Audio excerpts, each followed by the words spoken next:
It's your girl Keys. You already know, and we in the building with my guy. Hey, you already know, man. This Whyyptheprophet in the building with Keys. About to have this interview. It's about to be lit. Already know. Whyyptheprophet.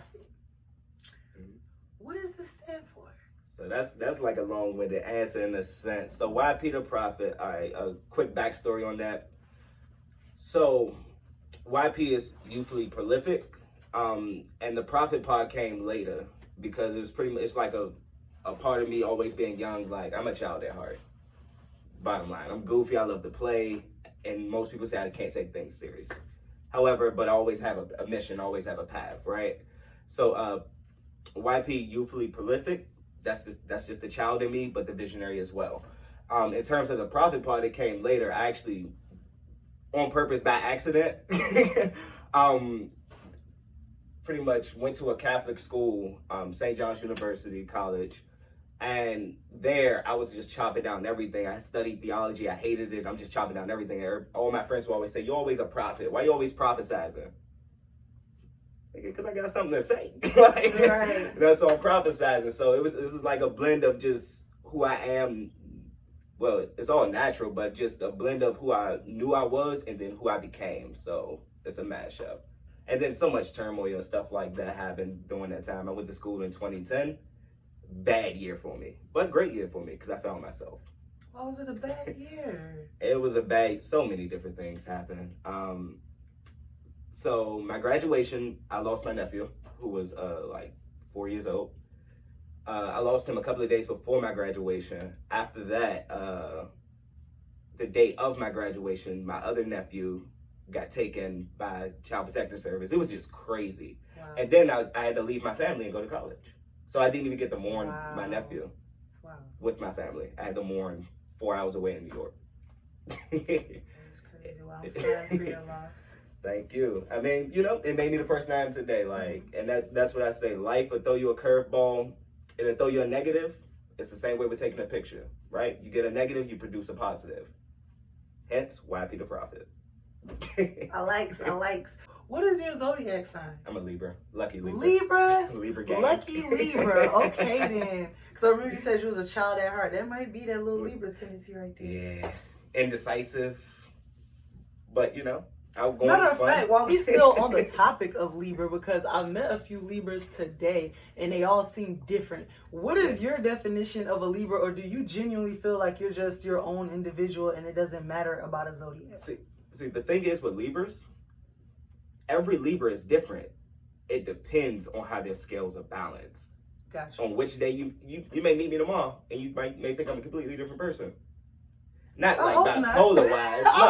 Not bipolar wise. Got two sides. Let me take the mask off. But it's just because, like, my right scale may be a little bit under than my left, so I'm like viewing things differently. Gotcha. But I'm the same person, but it's just like Libras, oftentimes we sit back and watch before we act, right? Where we fade to the background, but somehow people notice us. Somehow people want to talk to us. So, like, you may talk to me on an off day, then you talk to me on my next day, you'd be like, bro, you like extremely lit this day. What was I thought you ain't banged with me the other day.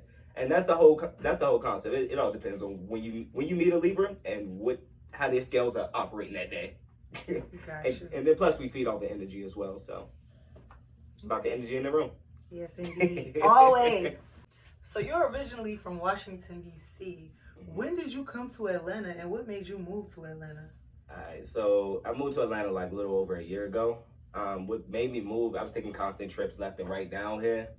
So it didn't make sense when I could just live here, right. Number one. And then plus, man, Atlanta's Wakanda. You get what I'm saying? Mm-hmm. You can easily build a business. People actually support down here and things of that nature. And then the industry is down here now. So it only made sense with everything I'm trying to do. And then plus, I have a family. My family loves it. We love nature. It's so green. I mean, it's dark as hell. Don't get me wrong, but it's so green and it's always something to do down here. Okay. So that's why we moved. And I heard you have a beautiful wife. You mind if we meet her? Come on, Queen. Come on. Come step in. Step in. Betty just had to. And what might your name be, gorgeous? Look at the locks, y'all. Look at the. I ain't there yet. I'm not. Get like that. These little baby things. They know something, they stretch a little bit. Just stretch one time. Let's get the name of this beauty right here. I go by Shay. Shay. Yes. Shay Butter Baby. Locks by Shay. She is a loctician as well. I am. Okay. Salt Bay that in there. Okay. So while we have the wife here, were you in DC with him? Yes. Okay, so how was DC versus Atlanta? Like, what would you say is completely different that threw you off about Atlanta from DC? I mean, like he said, the support versus DC, you don't get that. You'll maybe get somebody to come up to you and say, "Oh, I like you," and then keep it moving. You won't hear from it for like forever. Versus here, you'll see some won't even recognize the person. They come and say, "I know who you are." It's like, okay, I'm famous. How you doing? I'm not gonna lie. Before we started this interview, and I mentioned Whyyptheprophet, people was like, "I think I've heard that before." So you right, Atlanta is but this small. So if you're doing something out here, it's gonna get noticed. It's gonna get noticed. Otherwise, you ain't working at all. I don't even want to say hard enough. You're not working at all. You're not working at all. Like, period. You're not working at all. Because people link up, man. The support in the A is real. Yeah, people talk and then they actually link north. up. It's not just one end out the other. It's like, oh, we gonna link tomorrow? No, we linking tomorrow. You get what I'm saying? The time might be over. I'm gonna see you. Yeah. She said the time might be off. Yep, I'm 10 minutes away. Yeah. You know, that CP time. There we go. I'm leaving out the door now. Right, but still in the shower. But we on the way. Right, we on the way. I'm still coming. I'm gonna still be with you. We gonna rock. Be there. It's gonna be a vibe. We gonna rock. All right, thank you, Miss Shay. You're welcome. So when was your first performance? Where was it, and what was it like? So,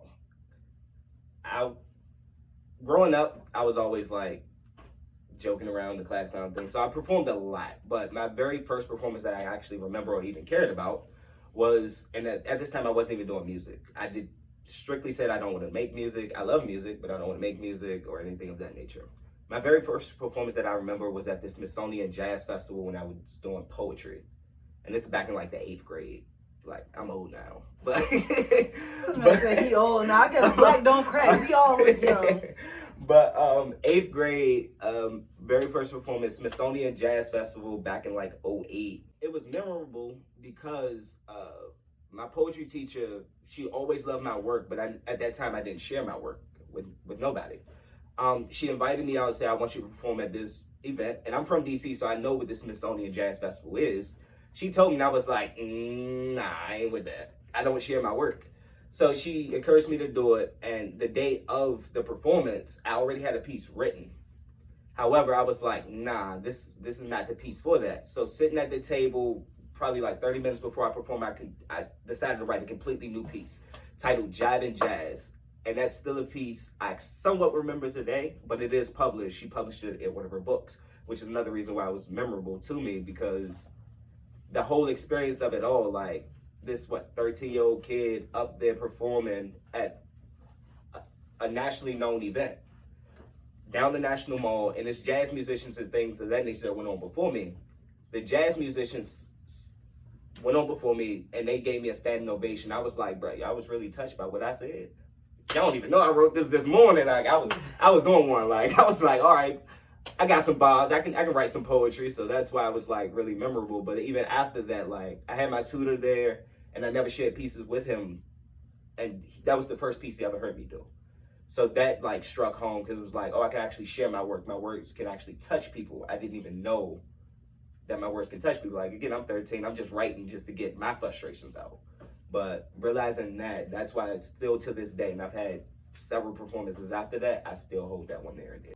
So you transitioned from poetry to hip hop, which a lot of artists seem like they do, but what would you say makes you extremely different from the rest of these artists? What makes you that creative individual? So what makes me that creative individual is because a lot of times people get stuck in structures, even in poetry, right? Like in terms of stanzas, counts, and things of that nature, right? Music is supposed to be free, flowing. It's a feel. Mm-hmm. You can't get stuck so much in a structure using your pen, right? However, if you just go with the feeling and the emotions of what you're trying to do, it'll come out fluid and it'll have that flow and things of that nature. And I think that's one big thing about me. I don't get stuck in a certain type of structure. A lot of times, like, even with like switching the flow or cadences or things of that nature, maybe throw a poem in the middle of a verse, like do a 4, then a 8-bar poem, and then a 16-bar verse, then tie the hook back in. I don't get stuck in structure. Okay. Because that blocks your creativity. So I think that's one main thing that makes me different. Like I can structure a song in a way that's a song. However, it's so many different elements taken from just writing poetry. So when you write poetry, and even with the rhyme schemes and things of that nature, like so many people get stuck in a certain A-B type pattern and things of that nature. It's no pattern. It's Okay, so now I'm super interested. Guys, we're about to dive deep. Okay, so since you've done a lot of poems and they're all different, let me hear part of one poem versus part of another poem. Just give me like maybe, I don't know, just give me a little piece from each. All right. So it's a poem that's called Names Have Been Changed to Protect the Innocent, right? And essentially it's just name drops. It says, Kiki always loved how I palm her, but to Regina I was king. Me and Nikki used to menage with Angela, but Shorty was a little bad sis, see? Woo! Got mad when I seen Vivica. Damn, she's still a fox. But really went off when she found out me and Megan was still good after I left Jennifer at the Hudson. Thinking back in high school how I had kicking Regina in the hole, keeping eyes on Stacy so I know when to dash. I believe in more women, better days I'll have, and the way me and Cicely fought was like pay-per-view on Tyson. Now that shit was sad. I mean, I need love like LL Cool J, but said it'll be a cool face. But when love showed her face, Lord, the problems I create. And I'm gonna cut it right there. Okay. All right, okay. so that... Hold on, let's talk about the wordplay, because the wordplay is crazy, but everything made sense. So let's go with this next piece. What we got? Let's see. Like, I haven't wrote a new poem in a while, so I gotta like dive back in the archives. All right. Never know. The way you look should be a sin, you're my sensation. Visions of being covered by your sensual sensation, consuming consummations of pleasure. Parallel souls intertwined in the cosmos as the night grows and the day goes. Adjacent to reality that we can never be more than what the eyes see. Like, we perceive by rules of society, living blindly, but my love for you is real, never seen if you'll read of Braille. You get associated with Nas and Wale a lot. Would you ever do a feature with them or any other artists out there? Definitely. Like Nas, all right, so I'm deeply rooted in hip hop. I grew up listening to the oldies, Nas, Pac, Big, even though they were gone before I actually knew what music was or really understood it. I grew up listening to them. Scarface, Ghostface Killer, you know what I'm saying? So definitely Nas, that is still like an idol to me. Wale is an idol as well. We from the city, like, and that's why I get associated with him often, because my sounds are embedded in the city. Like I grew up listening to go-go and things of that nature, same way as Wale. That's why it makes sense. Nas is an icon to me. Wale, we from the same areas, so we gonna sound the same. It's that DC flavor, right?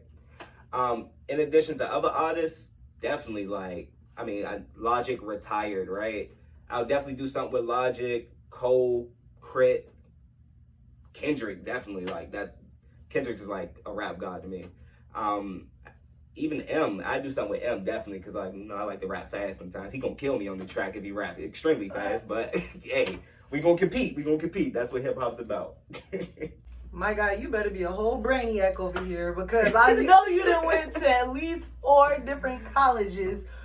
Yeah. Let's talk about that. What colleges did you attend? All right, so actually back in high school, I was in the accelerated program, so I studied at Howard for a semester. It was just early college credits and things of that nature. So I went to Howard. I left and actually went to college, lived on campus, went to St. John's. Realized St. John's was not the right fit for me because, one, it was a Catholic university, dry campus, and you know, I like to have fun. So I left St. John's. I actually went to Clark for like a couple of months. I went to Brooklyn College. Like, I was bouncing all over the place. I went to so many different campuses. Different majors too? I changed my major twice. I was originally a psych major, but then I realized all my psych professors were extremely weird. And when I say weird, like the highlight of their day was performing experiments on their kids. The highlight of my day would be like skydiving. You get what I'm saying? I want that to be a highlight, not me in the house just messing with my kids, right, performing experiments and writing them down. No, that's not my life. But I changed it from that to business administration, business management, and business law. And then I realized after leaving school, I paid a whole bunch of money for nothing. because I learned all that information by myself outside of school. Wow. Which, Wow. not to say college is a scam, no. However, it's depending on your major, a lot of things you can learn on your own and you don't have to be in debt. I do believe that very strong. Just Very, very strong. just words for the youth, because that is paying back loans is a nightmare. I know it is with them 4 colleges. Like, well, St. John's, they gave me like, I only had to pay for my room and board. I didn't even have to pay for my meal plan. So, and that school was what, $54,000 a year. Okay. So they gave me an apartment and a laptop. That's what they baited me in. They knew what they was doing. They got me. But once I got there, I was like, yeah, this ain't it. Oh my goodness. But then I went back just to be like, yeah, St. John's, a prestigious university. You don't plan on going to a 5th, do you? What college next? Nah, the College of Whyyptheprophet. That is the college. Ultimately, like, so my brand is ESPE, Education Solidifies Profound Excellence. My ultimate goal with that brand, outside of music, outside of the whole multimedia industry and things of that nature, is ultimately to build a school. Okay. And when I say build a school, I mean build a school, not teach math, writing. No, we're teaching economics. We're teaching financial literacy and things of that nature to people in high school. Because if somebody would have taught me the things I knew now, I'll be Jeff Benzo.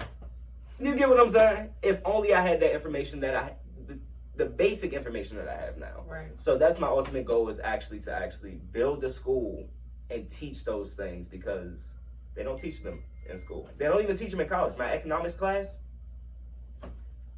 was crap. But I So paid. you've learned more on the streets than you have in college. Definitely. Okay. Definitely. Even about psychology, which is crazy. All you need to do is pick up a psychology book and read. Reading is fundamental. You can learn a lot more just by reading yourself than somebody telling you what's in that book. Okay, so what's the craziest experience you've had in the music industry? All right, so I'm an engineer as well. So at one point in time, I used to run a studio. So with that, just me funneling an enormous amount of artists, right? Artists that I know, artists I believe in, are talented. It was kind of like a pro bono studio, right?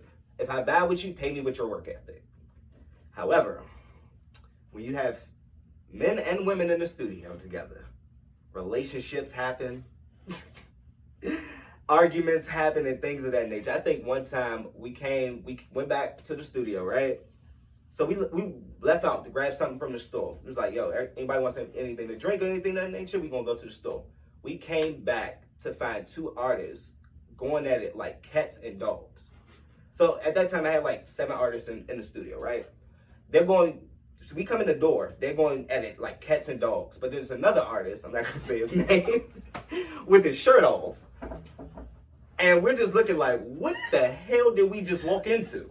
Y'all arguing because they was messing around, but they was messing around and he was messing around, she was messing around. It was a mess. It was mad drama. You had an orgy in your studio? I guess so. What's happening? But the artist had his shirt off. He took his shirt off because he was trying to stop them from arguing. His point was, if y'all don't stop arguing, I'm gonna get undressed. I just think he wanted to be naked that day. So it was like completely fanatic. Me and her standing by the door just looking at each other like, what the did we walk into? And the only explanation is they kept arguing. So I'm gonna take my clothes off. But then the producer just sitting on the couch just making beats. Like ain't nothing happening. He just, I'm here, bro. What you need? And still to that day, that image is burnt in my mind. I think about those artists each and every day. For what I don't want my next studio to look like. Like, I love them dearly, and we're all good friends to this day, but like that particular day was just bananas, and still can't nobody even give me any understanding about what actually really happened. I don't think there was nothing to understand from that. That was definitely an experience. To see a half-naked man in the studio while 2 people arguing, the other one just sitting there, and the rest of them just sitting there just watching. Like, what is going on here? We left for 10 minutes. Damn. In a matter of 10 minutes, all hell broke loose. And I think that was like, even outside of the crazy shows I did or whatever, that took the cake. It's the fact that the artist who was getting undressed said, yeah, the more they argued, the more clothes I was taking off. To the point, this man was about to just be dick out in the studio, like, bananas, bruh. Like, just, they're arguing, he's dick out, producers making beats, and the other artists just sitting there enjoying the vibe and the view, I guess. Shit crazy. I still can't put the pieces of the puzzle together to figure out how that happened. Oh my goodness. But that is definitely a memory. He had his belt off, his shoes, his socks, his shirt, his coat. Only thing was left was for them pants to drop. They was playing strip poker. In all honesty, if I would have came in there and his dick was out, I probably would have lost it. Like, Oh my God. I would have lost it. I was like, what the fuck? It's only one mic on the stand, bro. It's only one mic. Wow. That definitely took the cake. That sounds crazy. So what are some of your skills and passions that you have? So passion, my ultimate passion is to learn. I love to learn. I love to read, figure out new things. I learn to grow, right? So that's one of my major passions, which falls into my skills. I'm an artist, right? So I rap. I don't sing yet. I harmonize. I engineer. Engineer, mix, and master. I make beats in my head, but then give it to a producer to make the beat and then sell it.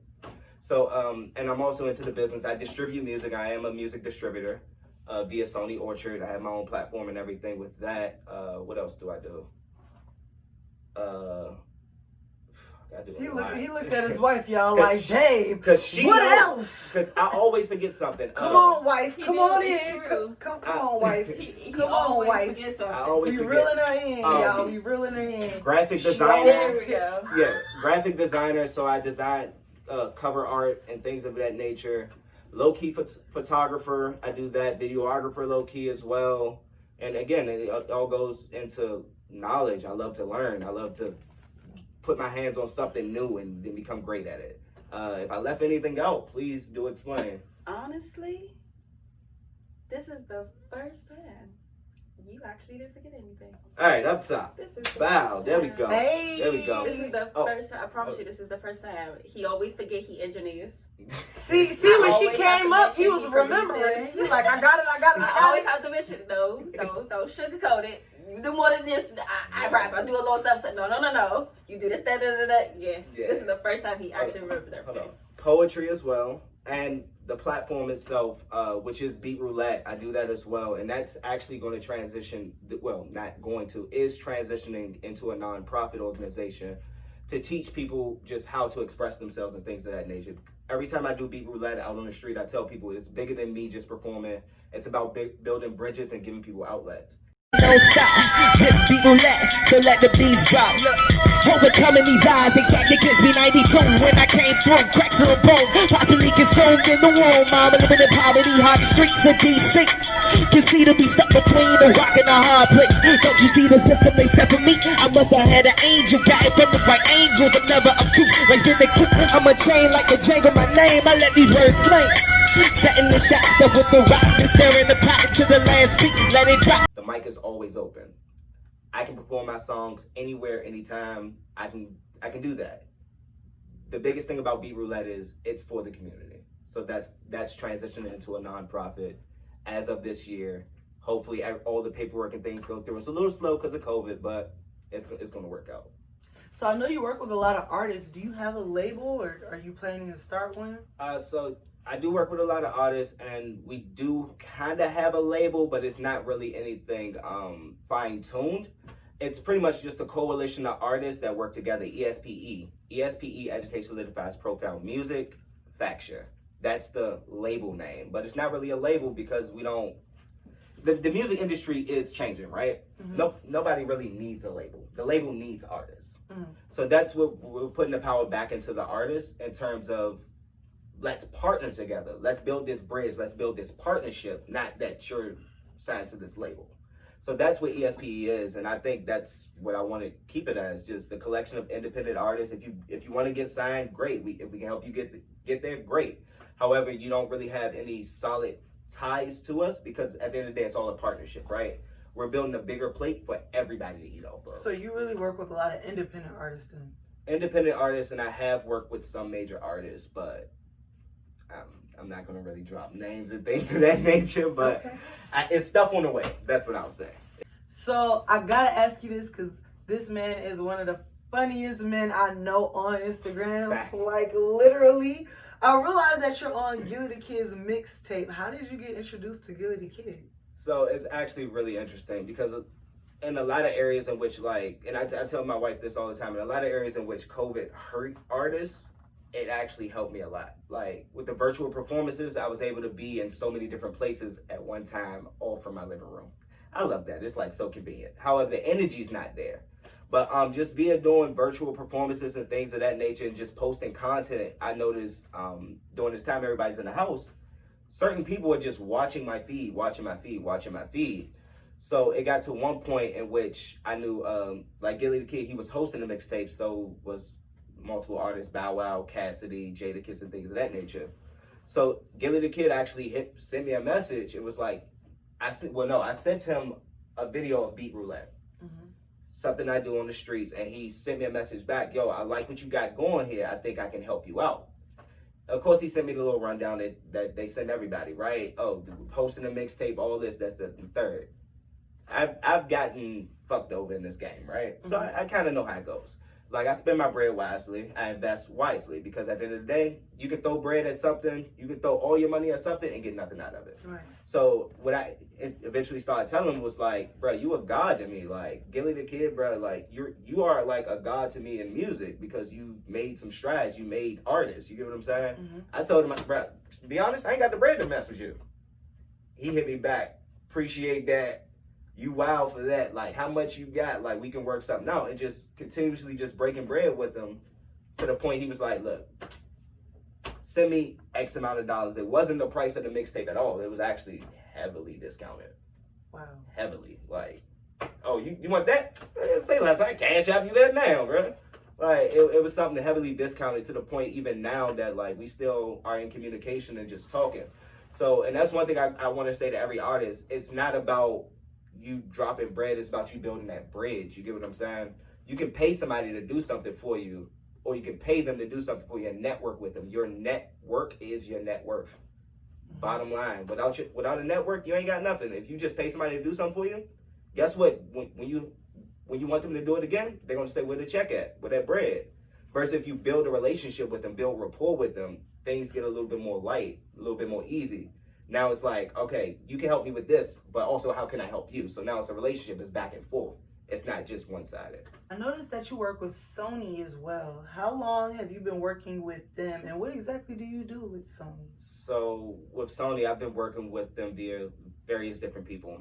The first time I started to originally work with them was back in 2015. And it was just pretty much marketing and things of that nature, building up a strategy for artists to market themselves and actually get the numbers that Sony wanted to see, to actually, extend an invitation of some sort to artists. That's why I originally started working with them.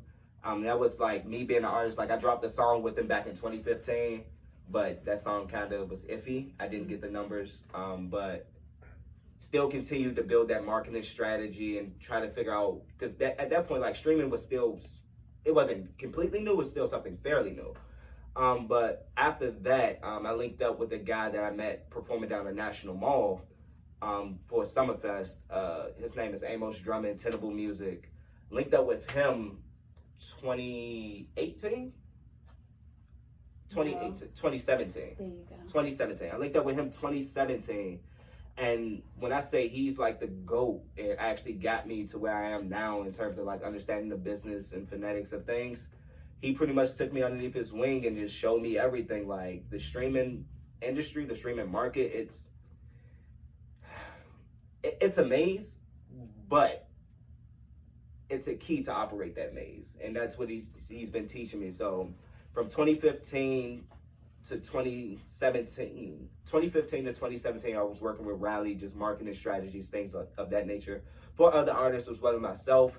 Now, from 2017 and further, present day, I'm actually distributing artists, distributing myself, teaching artists how to distribute and how to grow your streams without bots and things of that nature, just organic streams. Because once you get a solid fan base, The streams are there. Mm-hmm. You just have to drop content consistently, and consistency is key. That's what a lot of artists don't realize. They'll drop a song probably every 3-4 months. However, Lil Wayne, perfect example, mixtape God. When he flooded the market, and Gucci Mane the same, when they flooded the market, their fan base grew enormously. So that's what we kind of got to get back to with the streaming market, like, and especially because it's a lot easier because songs are 3 minutes nowadays versus 5 minutes. All right. So that's how long I've been working with them and just various different things. But shout out to Amos Drummond, man, because he's the truth. And he took a chance on me, so. All right. So you've done a lot of interviews. You've done a lot of showcases. You've even had a magazine appearance on Voyage. How was that? It's great. Like, honestly speaking, like, I love music. I love the industry so much. Like, a lot of people say, you know, I'm not making money off of it, things of that nature. I mean, I'm making money off of it. It's cool, right? But, like, even if I didn't make a single penny off of it, I just love to do it. And, like, the fact that people are noticing me and things of that nature, like, I had several different opportunities, doors open, and it's just like I'm having fun. And it's not work to me, but I can make $1 off of it. Right. That's the beauty of it. Like, and the interview with Voyage was, like, really random and crazy because I'm doing beat roulette one day, let's say Tuesday afternoon. I'm doing beat roulette Tuesday afternoon. So as I'm packing up my equipment, I get a text message from somebody. And then I get an email from somebody. I'm like, is this a scam? Like, oh, no, I seen you doing X, Y, and Z. You said your handle name. And then I get an Instagram message, direct message. I seen you doing your thing, and I want to put you on this because I like what you're doing. And it's like, again, I say beat roulette is recess to me each and every day. It's something fun. You can mess up there, right? You can mess up your track, and it's all freestyle stuff, right? Mm-hmm. There's nothing planned. It's organic.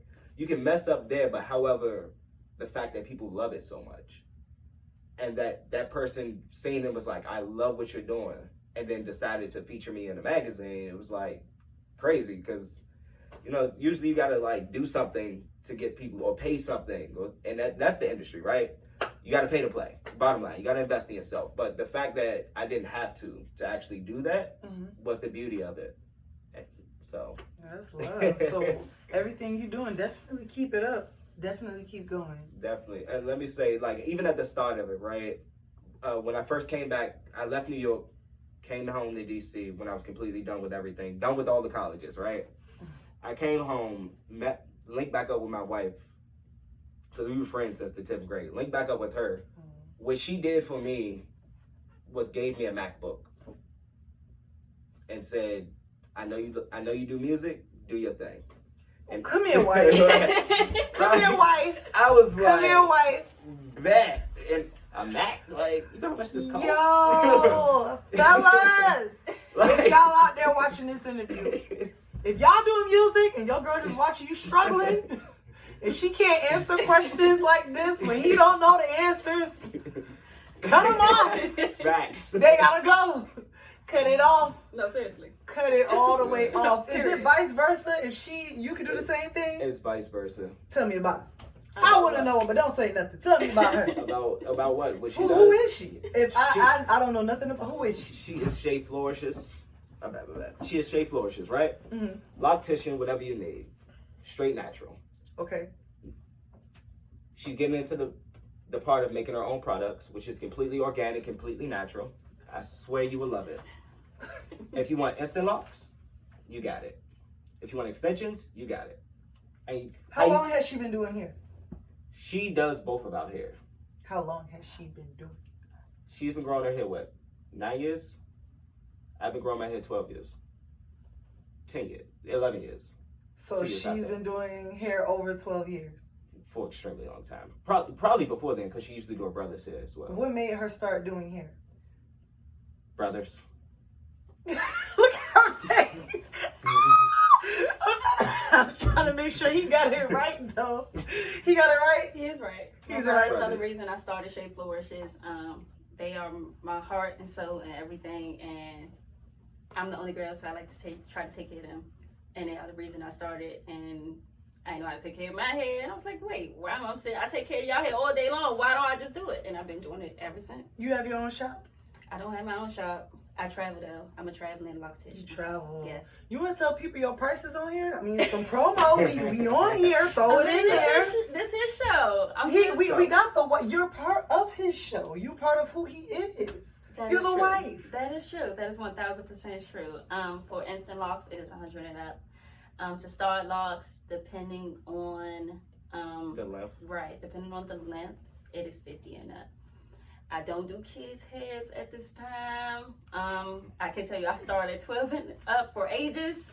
But for small kids, I don't do it this time because I don't got the patience. I'm not going to say a lie to nobody. I don't got the patience for them. I can do instant locks. I can start them. If you want to buy it and go to somebody else, I can do that too. I know how to dime. I know how to do all of that. Extensions. I'm not sure if you mentioned that. I did. You did? Okay, while we got you here right now, you want to shout out an Instagram where they can find you? So I don't have a work Instagram yet because of COVID and all that stuff. What about is on the Facebook? hand. But you can reach me at both at Lita Holman, How you spell it? LITAHALMON. Shay Flourish's business page is coming very soon as well. Or you can hit my husband because, like we said, I do his hair. You see me, you see him. You gonna see us all day, every day. I love them. Facts. I love them. I love And we'll come them. together sometimes. Always. You can't see one without the other. Period. That's like peanut butter without jelly. Period. Kool-Aid without sugar. Period. You get what I'm saying? I love it. I love it. Thank you, Shay. You're very welcome. How many radio stations have you been on? Like, what's a few that you've been on? So I've been on a lot of radio stations, internet and national. The internet radio stations, much love, mad publicity. But the national radio stations I have been on have been 95.5, WPGC, rest in peace, Tony. Like that was a hard hit this year. The host that actually brought me on that station passed due to COVID. We're not sure if it was COVID, but I've been on 93.9. Shout out to Angie Angelo, Bacon Bear. I've been on 92.3. That's a Baltimore station. I'm working my way now on Streetz 945. Okay. So you're gonna hear something soon. Like I said, I got things in the works. You're gonna hear something soon. I've also been on stations out in Vegas, Tennessee, Philly. Those specific stations, honestly speaking, I don't listen to them enough, which is kind of on me. But I can't remember the exact frequencies they're on. But much love to everybody who's ever played my song. I know we actually got some footage of him on the radio, and that's right. 92. I'm on the van, hoping affection.